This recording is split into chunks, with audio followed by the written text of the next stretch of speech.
உன்மடியில் நான் உறங்க கண்ணீரண்டும் தான் மயங்க என்ன தவம் செய்தேனோ என்னவென்று சொல்வேனோ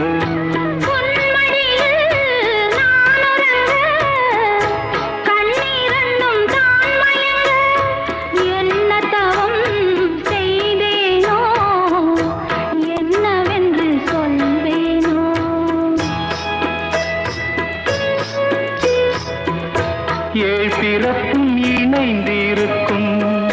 சொந்தம் இந்த சொந்தமம்மா வாழ்விருக்கும் நாள் வரைக்கும் தஞ்சமுந்தன் நெஞ்சமம்மா